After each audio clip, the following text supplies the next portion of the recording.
Hey guys, so this is part 2 to Du Bois and Radical Theory. Sorry we had a little bit of a cutoff, but it was also running very long, so it was a perfect cutoff.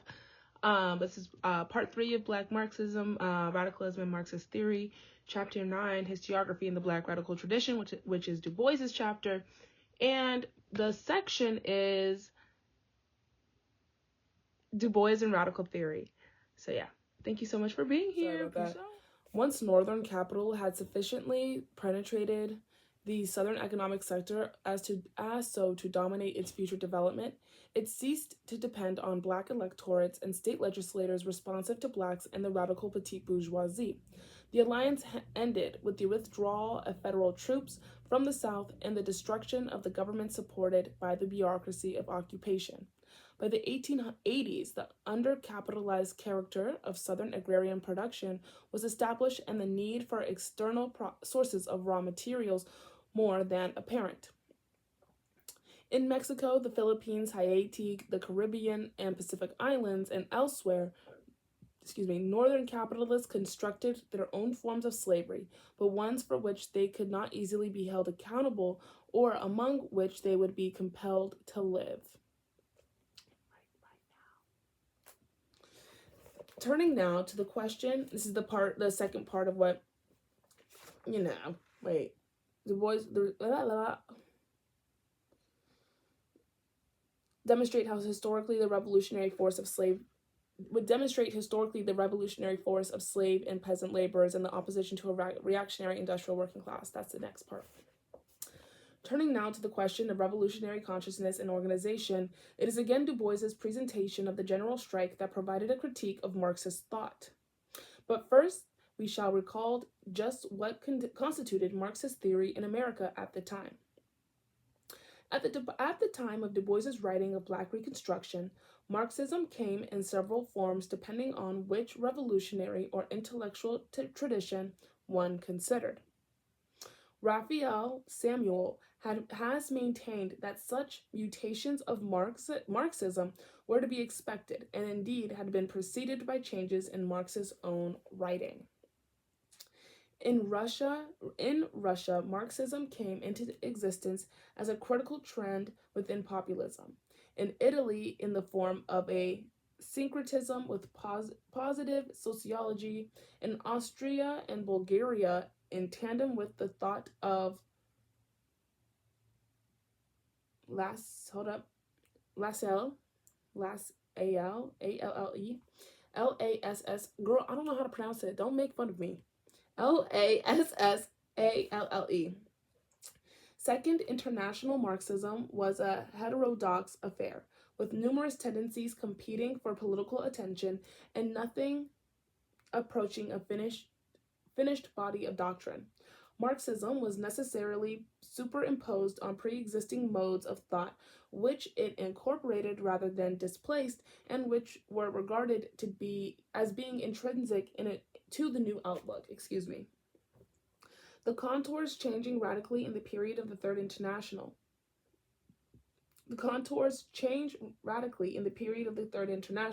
But Marxism, despite its increasingly party-minded character, was very far from being hermetically sealed.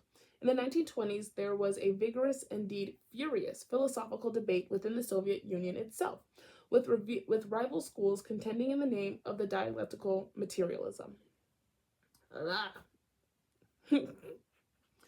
But generally, in the order of prestige in revolutionary socialism, first were the available works of Marx and Engels and their nearest contemporaries in Europe and Russia. These constituted the classical texts of Marxism. Second, there were the works of the Soviet intelligentsia. Oh, Lord, girl, bear with me.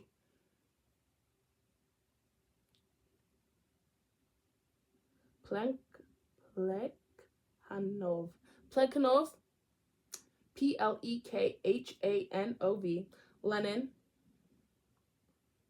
Bukharin, Trotsky, and Stalin. From 1917 on, these writings became more significant to the socialist movement. Within the bureaucratization of the Russian Revolution and the institutionalization of the Comintern, Stalin and his interpretations of Lenin's thought ultimately superseded all other Marxist writers in authority. All serious theoretical works ceased in the Soviet Union after collectivization. Trotsky was driven into exile in 1929 and assassinated in 1940. Ryazanov was stripped of his position in 1931 and died in a labor camp in 1939. Bukharin was silenced in 1929 and shot in 1938. Dang. What? Preobrazhensky was broken in 1930 and perished in jail in 1938. Marxism was largely reduced to a memento in Russia as Stalin's rule reached its apogee. In the United States, dichotomies reflecting the conflicts in Europe and Russia could be found, but in America, party propagandists were much more prominent than independent theorists. How many more? 1, 2, 3, 4. Okay. The presence of theorists in the party had been substantially reduced by the events of the late 1920s and early 1930s. The expulsions of the Trotskyite left, followed by the Lovestone right, the spectacle of the purges of veterans of the Russian Revolution from the Bolshevik Party, the compromises of the Popular Front period after 1933, and the protracted demise of capitalism had all taken their toll, especially on revolutionary theory. Marx's emphasis upon the historic inevitability of revolution had diminishing importance for party members and left intellectuals alike in the 30s. Communists may have claimed Marxism as their own, but it was merely a ceremonial claim after the Popular Front had been announced. There were, however, few times in Communist Party history when Marxist theory was applied in a serious and sustained analysis of American society, and even the non-communist intellectual made only infrequent and incomplete stabs at such analyses. Revolution had been relegated to the background while more pressing needs, like support for the New Deal, the support of collective security for the Soviet Union, the organization of the new unionism represented by the Congress of Industrial Organization, in parentheses CIO, and the fight for state assistance to the unemployed and elderly assumed priority. Finally, though Marxism might continue to develop elsewhere within the nexus of communist parties, in Europe, its further elaboration in the 30s seemed to have been confined to Germany, France, and Italy. And even then, as Perry Anderson suggests, the tradition was strained. Astonishingly, within I need to update my Discord.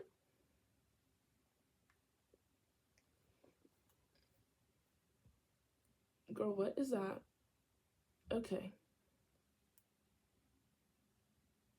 Okay, Astonishingly, within the entire corpus of Western Marxism, there is not one single serious appraisal or sustained critique of the work of one major theorist by another, revealing close textual knowledge or minimal analytic care in its treatment. At most, there are cursory aspersions or casual comment. Girl, what is up with my brain? Or casual commendations, both equally ill-read and superficial. There are not sustained critiques of the work. That's what that said. It's like a skimming. Like they don't critically engage with the work type thing. Okay. Typical examples of this mutual solvenliness are the few vague remarks directed by, I don't know these names. Sartre? Sartre at Lukacs. I think that's a name. Bear with me, y'all. The scattered and anachronistic asides of Adorno on the first name, Sartre, Sartre, the virulent invective of Colotti against Marcuse. I have never heard these names in my life. The amateur confusion of Althusser, Althusser, between Gramsci and Coletti, the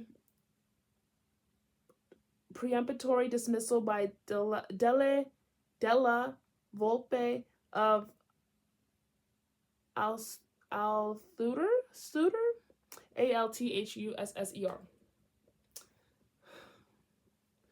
Anyways, still much was in disarray. Despite the shared premise that human emancipation was to be identical with the achievement of a socialist revolution, the writings produced by Marxian theorists contained serious disagreements and differences with respect to the historical processes and structural. That's the important part, okay? This part. I mean, what that's getting at in terms of, okay, yeah.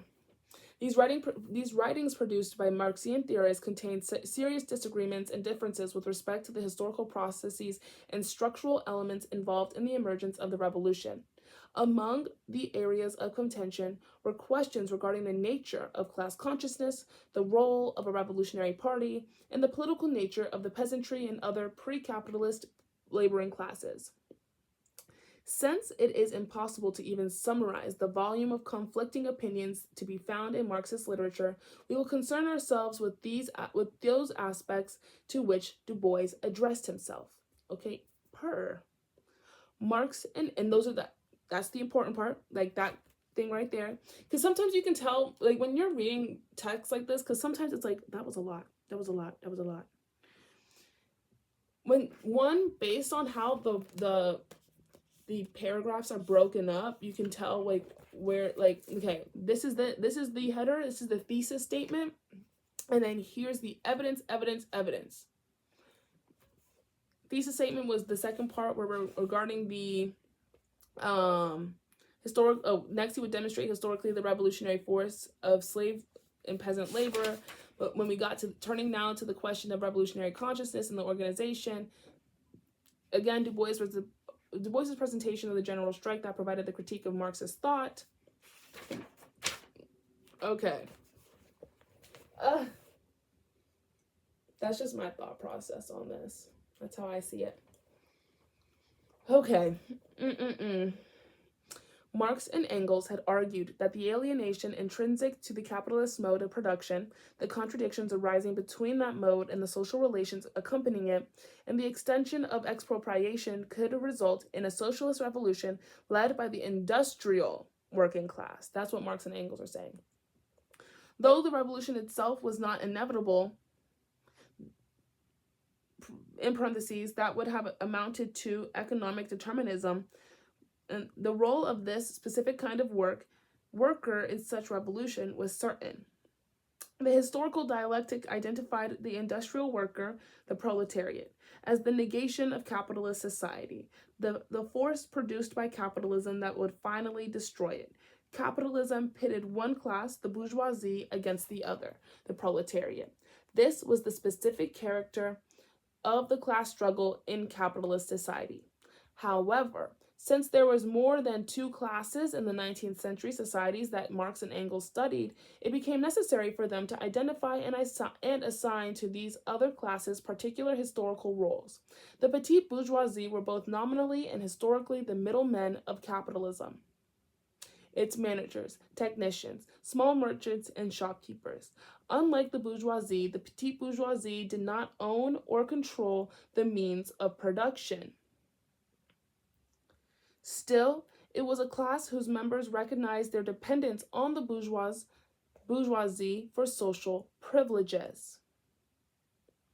Their political loyalties were the bourgeoisie, and as such, they were understood to be reactionary by their class nature. The fourth class, the lumpen proletariat, 2 was reactionary. The class was characterized as the one that fed off the proletariat as a parasitic manner.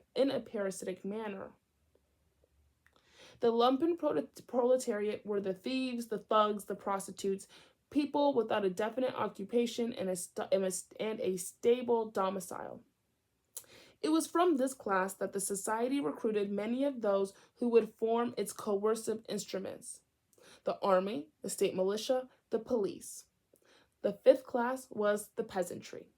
This was the class that came closest to the poor whites and black workers of the antebellum period and in terms of its systemic relationship to industrial capitalism, its social organization, and its historical origins. For Marx and Engels, the peasantry was the remnants of the pre-capitalist society.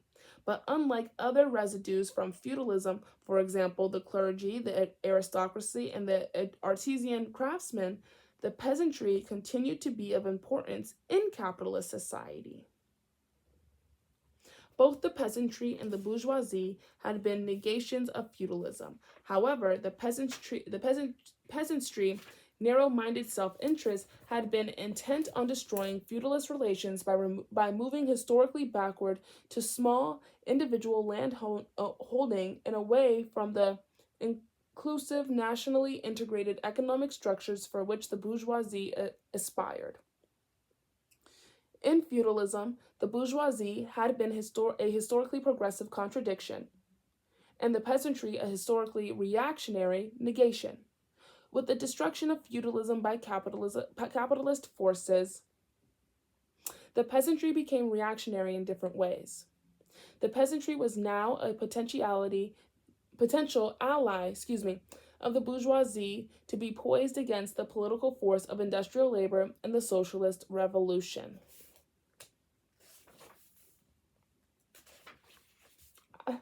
I'm so excited for this, like the rest of this. Lenin and Trotsky, coming from Tsarist Russia, a society dominated by a peasant subsistence or backward economy, saw the peasantry differently from Marx or Engels. In the central and western Russian countryside at the end of the 19th century, the remnants of Russian feudalism were to be found in the aristocracy and the poor peasantry. There were, too, the kulaks, consisting of a rural bourgeoisie supported by capitalist agriculture and a middle peasantry essentially locked into modified forms of subsistence agriculture. The roving peasantry, the rural proletariat, according to Lenin, emerged from the poor peasants who worked either for the kulaks, I hope I said that correctly, the landlords, or some exceptional middle peasants. Both Lenin and Trotsky agreed that the rural relations of production were subject to internal antagonisms of class struggle, kulaks versus poor peasants, and more importantly, that the peasantry could be an ally to the working class movement. In 1901, for example, Lenin had observed, our rural laborers were still too closely connected to the peasantry. They were still too heavily burdened with the misfortunes of the peasantry generally to enable the movement of rural workers to assume national significance either now or in the immediate future. The whole essence of our agrarian program is that the rural proletariat must fight together with the rich peasantry for the abolition of the remnants of serfdom, for the cutoffs of land. But in 1905, for several years of recurring peasant uprisings, his view of the rural proletariat was more sanguine. We must explain to it that its interests are antagonistic to those of the bourgeois peasantry. We must call upon it to fight for the socialist revolution. Though Trotsky and Lenin are opposed to the black partition, Marxist term for the extra-legal seizure and breaking up of land into small individual holdings, they saw it as a tactic for momentarily attracting the peasantry to the side of the revolution. Once the dictatorship of the proletariat was secured, other arrangements could be made for the peasants. Part of the reason for the judgments made by Marx or Engels of the peasantry had to do with the conditions of work in circumscribed peasant production and the social relations that fixed the peasants into prescribed links of exchange. Marx saw the peasantry as a vast mass consisting of functional clones, simple cultivators, proximate but without significant intercourse, lacking in all but the most rudimentary political organization or consciousness. Engels, too, was impressed by the great space that peasants occupied and ascribed to them a tradition of submissiveness and never mind. Let me keep that thought to myself. And loyalty to particular masters. Neither suggested that the peasantry was capable of independent political action.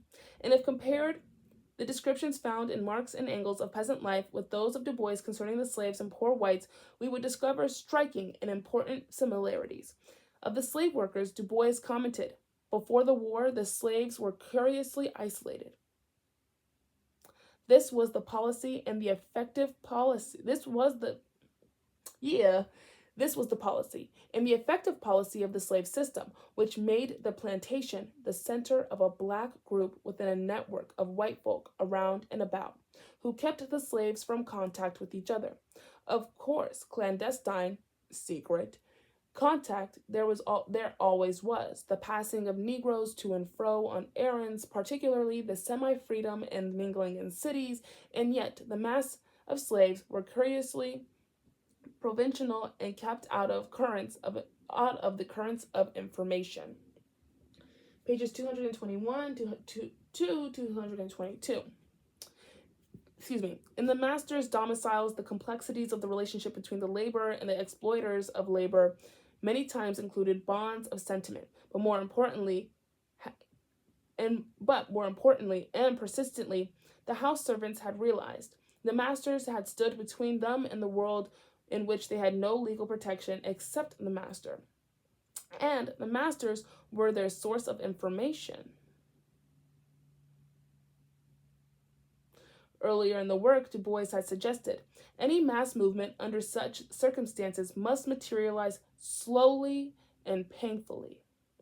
And the poor white workers, ignored as he believed by the American labor movement, the abolitionist, northern capitalist, and southern planters, Du Bois reckoned similarly pessimistic judgments could be made. He reiterated Francis Simpkins and Robert Woody's bleak description of their conditions. A wretched log hut or two are the only habitations in sight. Here reside, or rather take shelter, the miserable cultivators of the ground, or a still more destitute class who made a precarious living by peddling light wood in the city.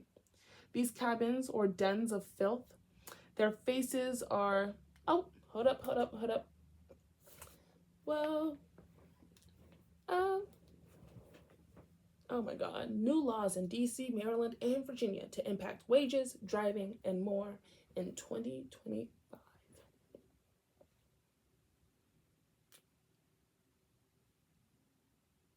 What am I looking? Oh.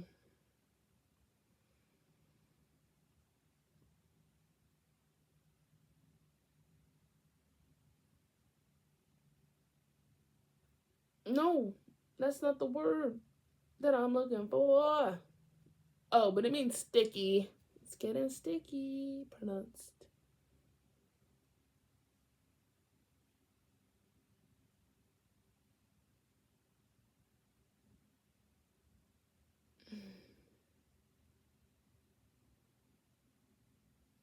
Are you gonna do it?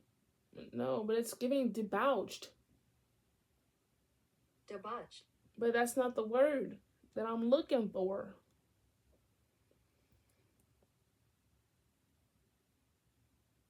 No, I hate this right now. It's DEDBEDAU.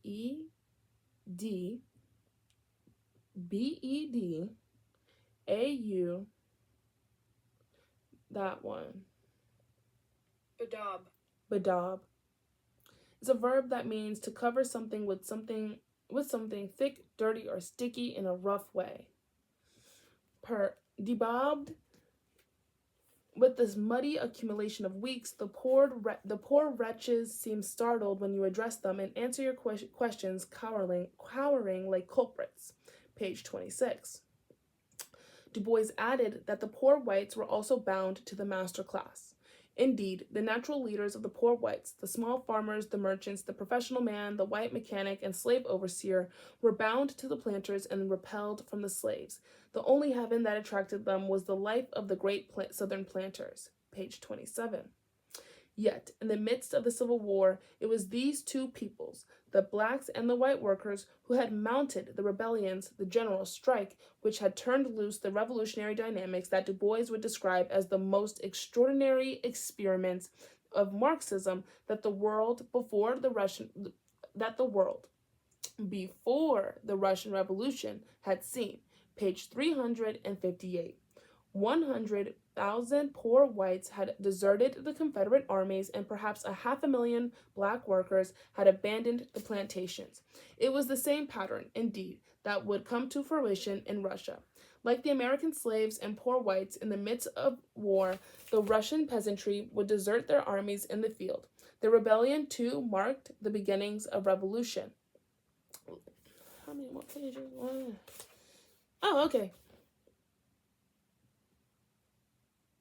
Like most informed men and women of his time, Du Bois was deeply impressed by the Russian Revolution, and he believed he could write and speak of it without having to dogmatize with Marx or Lenin. He had referred to what he considered a significant element of the revolution in early 1917 when he criticized the American Socialist Party's ideologies for praising the successes of the Russian peasantry while ignoring the achievements of American blacks. Revolution is discussed, but it is the successful revolution of white folk and not the unsuccessful revolution of black soldiers in Texas. You do not stop to consider whether the Russian peasant had any more to endure than the black soldiers of the 24th Infantry. The processes of the Russian Revolution were a framework for his interpretation of Reconstruction because it, too, had begun among the agrarian peasant people. Importante. Girl, I write in this book as if I already have not read it. Anyways. It was a characteristic shared by all the revolutions that Du Bois linked in significance to the American Civil War and its Reconstruction. That is France, Spain, India, and China. Page 708. In addition, since before his visit to the Soviet Union in 1926, he had been cautious about the nature of class consciousness among workers in Russia, the United States, and elsewhere. In 1927, when he had returned from the Soviet Union, he had written, "Does this mean that Russia has put over her new psychology? Not by any means. She is trying and trying hard, but there are plenty of people in Russia who still hate and despise the working man's blouses and the peasant's straw shoes, and plenty of workers who regret passing of the free-handed Russian nobility, who miss the splendid pageantry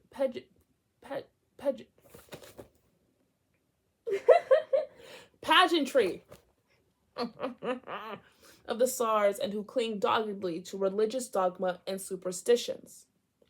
Think about that with right now, how you can see those similarities in American culture. Interessante.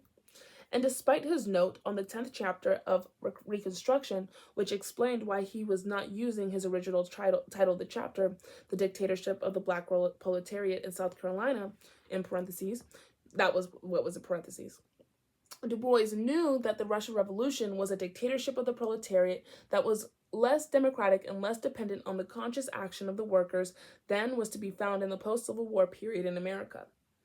As the Russian working man is today neither skilled nor intelligent, to any such extent to his responsibilities demand, there is within his ranks the Communist Party, directing the proletariat towards their future dictatorship. This is nothing new. And in 1938, Du Bois would declare, "When now the realities of the situation were posed to men, two radical solutions were suddenly resorted to: Russian communism or fascism." They both did away with democracy and substituted oligarchic control of government and industry of thought and action. Communism aimed at eventual democracy and even elimination of the state, but sought this by a dogmatic program laid down 90 years ago by a great thinker, but largely invalidated by nearly a century of extraordinary social change. Importante.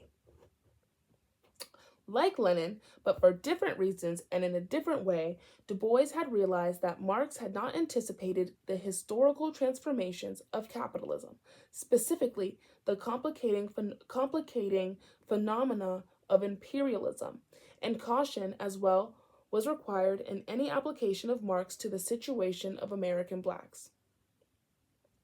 It was a great loss to American Negroes that the great mind of Marx and his extraordinary insight into industrial conditions could not have been brought to bear at first hand upon the history of the American Negro between 1876 and the World War.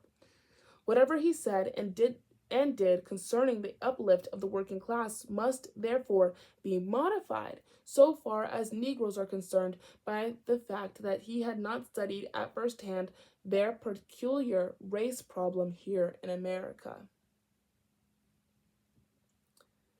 This left a monumental gap in the analysis of capitalism and its developments, assigning Marx's own work to a specific historical period. Du Bois would conclude, while working on Black Reconstruction, that we can only say, as it seems to me, that the Marxian philosophy is a true diagnosis of the situation in Europe in the middle of the 19th century, despite some of its logical difficulties. Importante. In American Marxism, Lenin had largely replaced Marx as the definitive revolutionary thinker by the early 1920s. Where Marx had anticipated and depended upon the rise of class consciousness, Lenin had posited the party on its stead. For Lenin, the party, a small group of trained, disciplined, and professional revolutionists, constituted a necessary first stage in the development of the dictatorship of the proletariat. The party would deliberately and scientifically create the conditions for the evolution of worker consciousness and for socialism.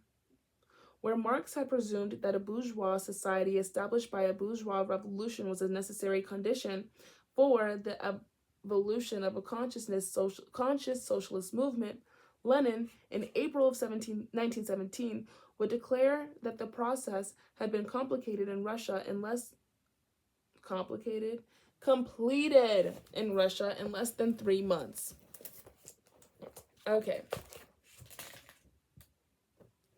Almost there. Du Bois had been skeptical of Marx and Lenin on both scores. In Black Reconstruction, he reviewed the events of the American postbellum with a Hegelian sense of the cunning of reason. The slaves freed themselves. Right, Du Bois thought, not by way of any objective consciousness of their condition, but rather by the dictates of religious myth.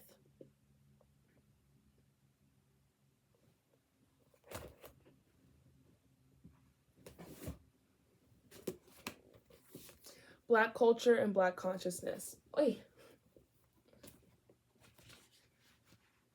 I'm not going to say too much. I ain't going to say too much, but I will say this. But the good Lord gives us eyes to see things they don't see, and he comes to me, a poor Black woman, slave woman, and tells me to be patient, because there's no white nor black in heaven. And the times are coming when he'll make his Black children free in this year's world and give them learning and good homes and good times. Ah, honey, I knows. Aunt Aggie, a Virginia slave in the 1840s. Religious girl, think about it. Oh, but yeah, I got this book. Okay. The mass of slaves even the more intelligent ones, and certainly the great groups of field hands, were in religious and historical fervor. This was the coming of the Lord. This was the fulfillment of prophecy and legend. It was the golden dawn after the chains of thousands of years. It was everything miraculous and perfect and promising. Page 122 of Black Reconstruction.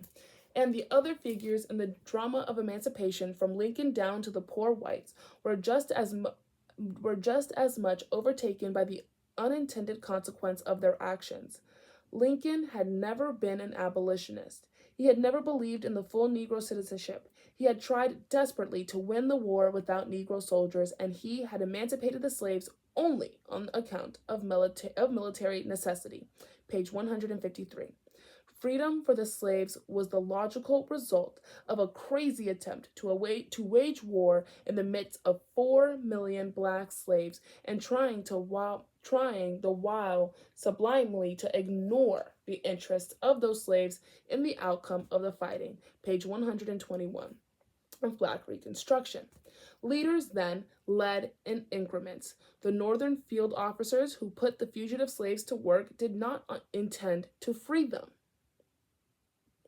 but they did. The Confederacy moved to preserve slavery. It helped to end it. Groups moved to the logic of immediate self-interest and the historical paradox. Consciousness, when it did develop, had come later in the process of the events.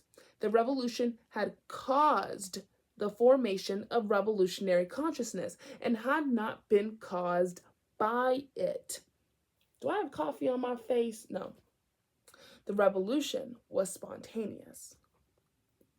To the second point, the precondition of bourgeois society, Du Bois maintained that no bourgeois society was the setting of this revolution.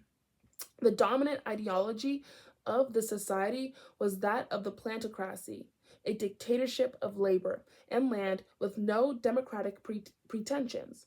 But of more significance, the ideology of the plantocracy had been the ideology of the slaves. This is my favorite. I like this part because now it's in pink. The slaves had produced their own culture and their own consciousness by adapting the forms of the non-black society to the conceptualizations derived from their own historical roots and social conditions. Think about that in relation to the creation of hoodoo, the creation of, I don't want to say voodoo, but I do at the same time because it's still that. It's like a similar process. Yeah. What else?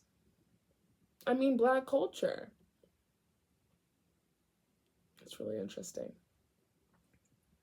In some instances, indeed, elements produced by the slave culture had become the dominant ones in white Southern culture. The process had spanned generations. The rolling periods of Hebrew philosophy and biblical legend furnished inaccurate but splendid words. The subtle folklore of Africa with whimsy and parable, veiled wish and wisdom, and above all, fell the anointed chrism of slave music, the only gift of pure art in America. Page 14. This was the human experience from which the rebellion arose. Torn from it were the principles of right and wrong, vengeance and love, sweet beauty and truth that would serve as guideposts to the ex-slaves. It was the tradition critical to the framing of the survival of the new peoples.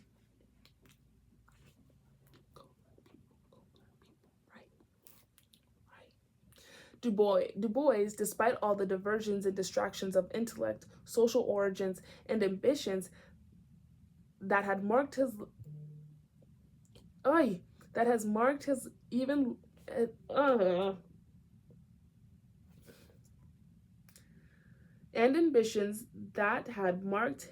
even then long life, had at last come to the Black radical tradition.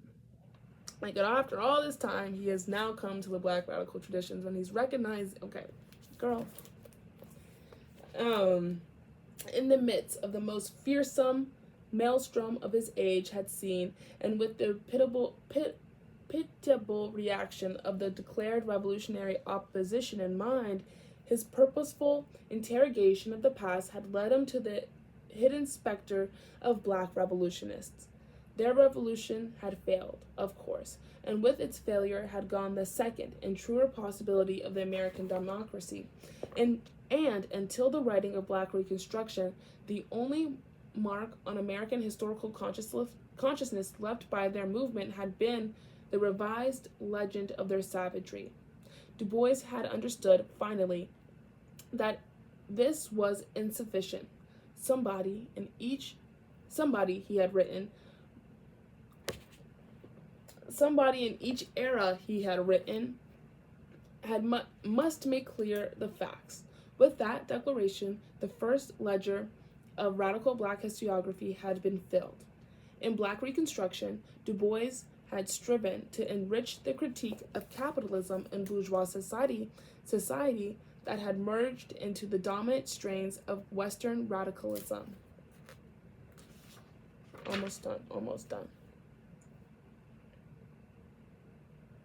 He had no choice if he was to comprehend the crisis of war and depression that devastated the world system in his lifetime, and the rebellion and revolution in Asia, Europe, Africa, and the New World were their concatenants. Du Bois came to believe that the preservation of the capitalist world system, its very expansion in the 19th and 20th centuries, had involved the absorption of new sources of labor power, not by their conversion into wage labor, but by coercion. Characteristically, capitalist imperialism had magnified the capacity for capital accumulation by force, variously disguised as state nationalism, benevolent colonialism, race destiny, or the civilizing mission. Except in scattered instances, the peasantries of the Third World had become neither urban nor rural proletariats, but near slaves. I hope you see the communication in my eyeballs. Okay. If you don't, it's okay. We'll go over it in the discussion later. Where'd it go?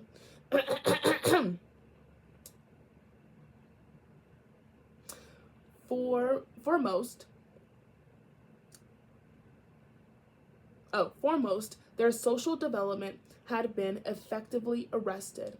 The result, relative to their own recent pasts and the situation of European workers, was retardation. Indeed, whole populations had been eliminated either during pacification or through forced labor. The belief that capitalism would advance African and Asian and other peasantries had been, for the most part, proved to be misplaced. Beyond Western Europe, the capitalist world system had produced social and economic chaos.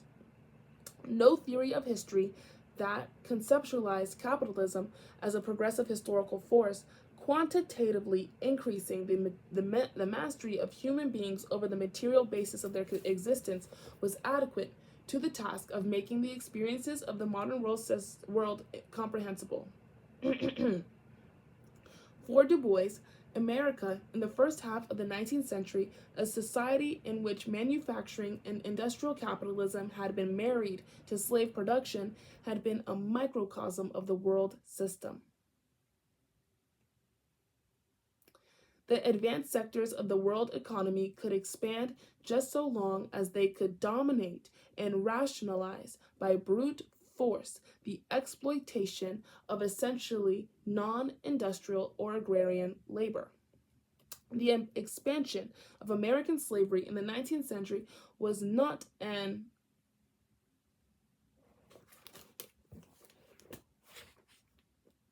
I have an idea of what the word means, but I'm not sure.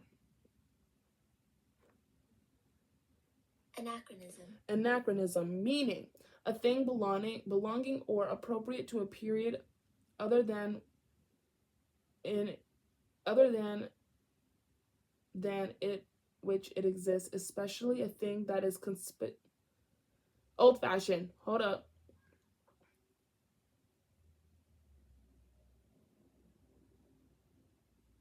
Oh, like, wait, say it again. Anachronism. Anachronism. An anachronism is a person, place, or event that is placed in a historical time where it does not belong. For example, a knight wearing a wristwatch in a movie set in a medieval era. Anachronisms can happen by mistake or be used to, so it's not an anachronism. The expansion of American slavery in the 19th century was not an anachronism, but a forewarning. Meaning, if this keeps persisting, it's going to keep on persisting as the time goes on. But so too, he believed was its defeat. It was also true, as Marx and Engels and others had anticipated, that there were contradictions in the world economy and the systems of coercion upon which it depended. However, Du Bois came to perceive that they were not limited to the contradictions discerned by the radical Western intelligentsia. In the long run, that is, by the beginnings of the 20th century, the vision of the destruction of bourgeois society entertained by Western socialists had been shown to be of only partial relevance. The working classes of Europe and America had indeed mounted militant assaults of their ruling classes, but in defeat they had also displayed their vulnerabilities to bourgeois nationalism and racialist sentiments. Elsewhere, other realities had to come to the fore. The shocks of Western imperialism, which in the previous century had appeared in European radicals to be the margins of the world revolution, were by the 1930s occupying center stage. The Indian Mutiny, the Boxer Rebellion, the nationalist struggles that erupted in the Sudan, Algeria, Morocco, Somalia, Abyssinia, Abyssinia, West and Southern Africa, and carried over into the 20th centuries, the People's War had achieved major historical significance in the revolutions in Mexico, China, and Russia, and in every instance, peasants and agrarian workers had been the primary social basis of rebellion and revolution. Now here, not even in Russia, where the rebellious urban proletariat was a faction of the mobilized working classes, had a bourgeois socialist order formed a precondition for revolutionary struggle. Revolutionary consciousness had formed in the process of anti-imperialist and nationalist struggles, and the beginnings of resistance had often been initiated by ideological constructions remote from the proletarian consciousness that was a presumption of Marx's theory of revolution. The idiom of revolutionary consciousness had been historical and cultural rather than the mirror of production. Hold up. Historical and cultural rather than... Wait, let me go back. Oh my god, guys, we're almost done! Let me fix up these highlights because I couldn't read that earlier. Purr. Oh my god, guys, I taught my cousin purr, eat it up, power to the people. Yeah, she's multicultural, so we celebrate it. I'm not crazy, but I taught her how to say multicultural because she's black and white, and then her mom's Jewish, and so we all celebrate Christmas and Hanukkah. It's kind of fun though. I like it. Let me rewrite that. Re-say that. Revolutionary consciousness had formed in the... Oh, wait, I already said that.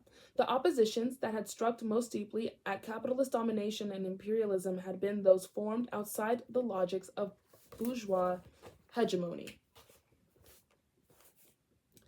It has to be independent thought.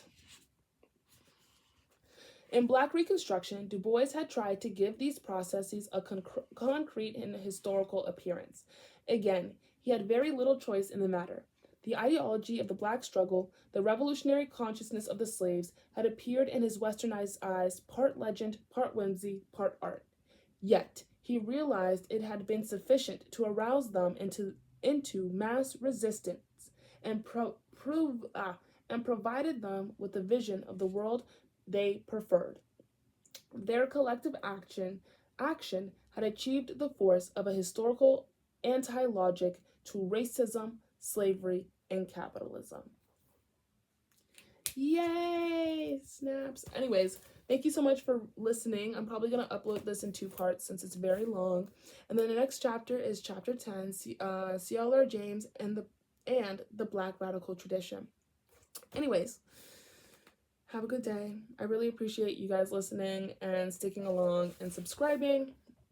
I would love to know what you think. And yeah. Okay, bye.